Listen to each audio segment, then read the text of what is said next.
Good morning to you, beautiful beings. If you turn on this video among all the noise out there, then I want to say thank you. So I'm just here reading, doing my morning golden hour. Many of you know I talk about the golden hour. Mine has become golden 3 hours. It's about 10 o'clock in the morning. Today I woke up at 8 o'clock, 8:15. So I've been here about 2 hours. I've done some morning pages. Some of you will know about morning pages because I speak about it a lot on my retreats and events. Morning pages is writing 3 pages of A4 paper into a notepad, stream of consciousness, and just get out whatever's alive in you. So I did that. I've done that for the last 3 days actually. I decided to dive in with the morning pages because I was getting caught up a lot in my head and I was experiencing a lot of resistance the last few weeks, and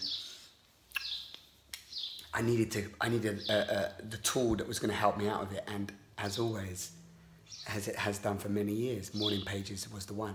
I've been meditating and doing the morning practice. I was sitting for 2 hours, beautiful, but I was noticing that I was just getting into a mind trip, and it was causing a lot of problems with myself, my relationship, and my behaviors. And then I dived into the morning pages, and yeah, that was awesome. So the reason why I'm here today, just to quickly, I want to read something to you. So one of the things I do in my golden hour is read or listen to awesome books, because I like audiobooks. And the one that you all know that I've been reading for many years and still read is The More Beautiful World Our Hearts Know Is Possible. You don't just read this book once. And I want to read this to you. I'm reading the whole book on my YouTube channel. And over the last 2 years, nearly 2 years I started it, I'm like, halfway through. But this book, whenever I pick it up, it just gives me just an instant plug-in to why I get up in the morning and to really be part of this new story that's emerging across all sectors. Our whole world is changing. Some of you may or may not really be aware of that. Maybe you were caught up in a lot of distractions and just day-to-day stuff, and that's okay. That happens if you don't change the way you live so that you can, put your focus in different places. You might just get a little snippet, read a book, feel good, and then go about your day-to-day challenges. Well, I want to read this to you. So, the deeper our service to that which wants to be born, the more it is able to arrange the synchronistic encounters and fortuitous events that allow us to accomplish that which lies beyond our understanding of cause and effect. We might say that the primary technology of the age of reunion is service. We offer our time, energy, skills, and lives as gifts. Stepping into trust, letting go of the habit of looking first and foremost after oneself. Only then can we fully align with the vision. From that alignment, a tremendous force is born. Our expanded selves are far more powerful and less fearful than the discrete, separate individual who, separate from the world, can only manipulate it by force and looks with wariness and wonder at the amazing coincidences that line up as it lets go and plunges into service. Obviously, since these are not things that we know how to make happen, we don't know how to make them happen, they happen as gifts, confirming the universal principle of the gift, that giving and receiving always come into balance in the end. That's chapter called Reality. Boom. And it's a little snippet. And you all know that I speak about the gift culture, the gift, living in the gift, and how, every system is crumbling. Every system. The medical system, the education system, science, spirituality, biology, physiology, everything is open and is changing right now. The new story is birthing on every level. And that's really challenging for a lot of people if you're caught up and attached to your beliefs and in resistance to what is happening. And so I notice in my own self how resistance happens, it builds up, and it's always because there's a block inside of me in some way. I'm trying to hold on to something, how it should be, how it shouldn't be, trying to hold on to a belief or an idea or a concept or something.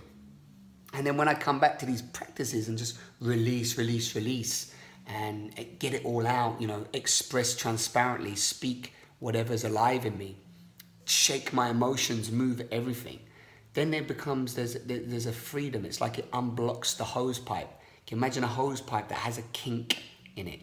Yeah, it's like it unkinks the hose pipe. And then there's just a free flow. There's a real sense of, like release, a sense of breath. And then there's a freedom that then everything can move through me much more easily, whatever happens throughout the day to day. And then I have much more conscious awareness and ability to consciously respond rather than unconsciously react. And so that's really a little bit of what's been going on. I'm going to post a video soon because, everything I share, I want to share the things that have helped me to move myself out of fear and out of addictions and certain habits and destructive behaviors, so that we can be part of creating a new human, a new way of being, a new way of showing up, a more balanced, intelligent, vulnerable, whole being, right? This is the journey I'm on. It's an exploration. I'm not an expert, I'm an explorer. And it's a beautiful journey to take, but it requires everything. Love asks everything of you and gives you nothing in return. But in that surrender, you receive everything. And it's like it's playing with the funky paradoxes of life, and it's playing with, questioning everything and assuming nothing. And, you have to go into the dark nights and you've got to look at it all. And some days you go crazy and shout and scream, and you're de-armoring. And as you're de-armoring, it's not always a nice, joyous, rosy time. Requires you to be headstrong, mind blown.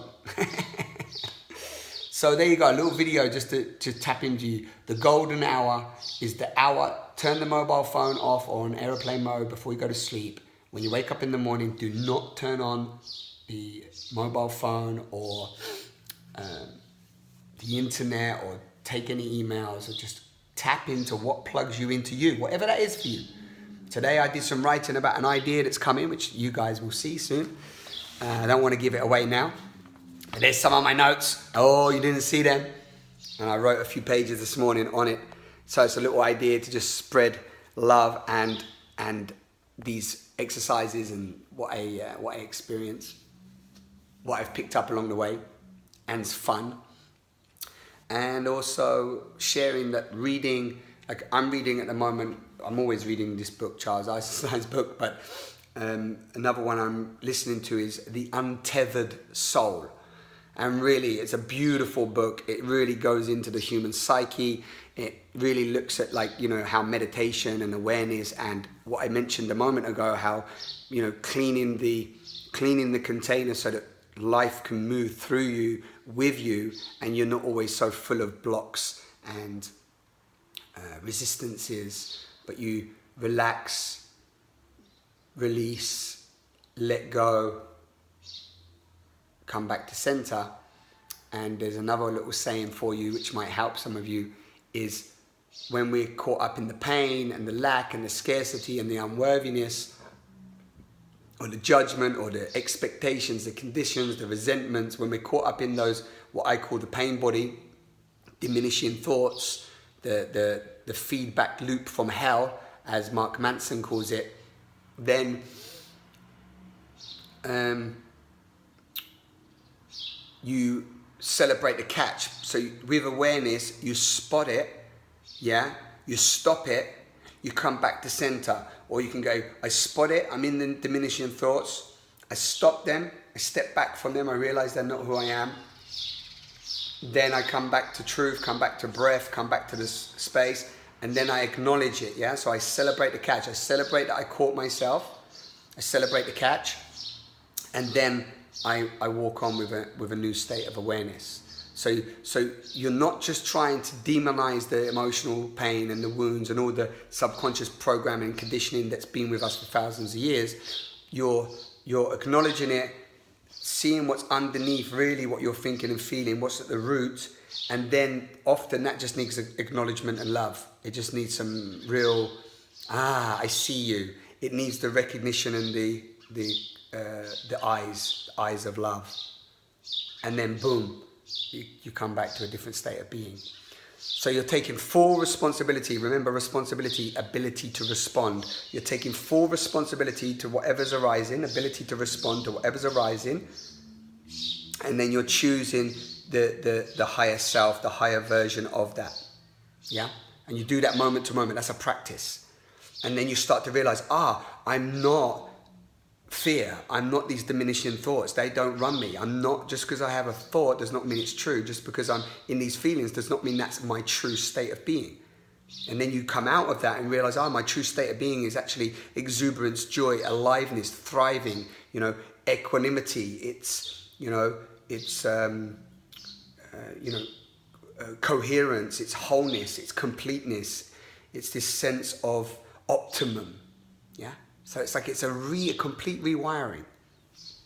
So I leave you with that, and I hope you got something from this video. I'm just really making a very conscious decision at the moment to only put out content and share with you all, people that are wanting to watch these videos, something that can benefit you in some way. I just want to really give. What can I give? The more I give, the more I've got to give. And how do we move from me to we? It's by giving stuff that really serves. And giving it from a place of truth and freedom. It's the only way we cut through the noise. Because otherwise everybody's putting stuff out, but really they want something, but they want something back, And that's fine, but when we give it freely, when we give it unconditionally, it naturally comes back anyway, from places that we would never even have thought they would. We don't need to work out our avatars and our target market, and we've all become marketers. The whole platform, social media platforms are just training us, coercing us and training us and manipulating us to become sellers of everything. Selling ideas, selling concepts, selling theories, selling everything. And if we're going to step into this new story, even that model falls away. The marketing funnel falls away, everything falls away. And we come together to support each other with our gifts, with our talents, with our skills, to serve each other, to help each other, to really, move into a completely different direction, a direction that hasn't been seen before. So, there you go. Morning drop in after the golden hour. Take care. Have a great day. You're a miracle. I'm a miracle. We're miracles. What a gift to be alive. Just a gift.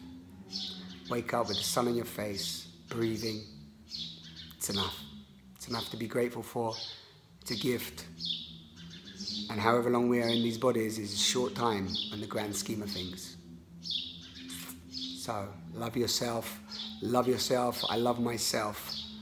I love myself. That's one of the reasons I love myself. I'm a unique expression of life, and I'm here, and I love myself. Everything, all the ups, the downs, the good, the bad, the ugly, the warts, whatever. It's a gift to be alive. Life is a gift. Ciao.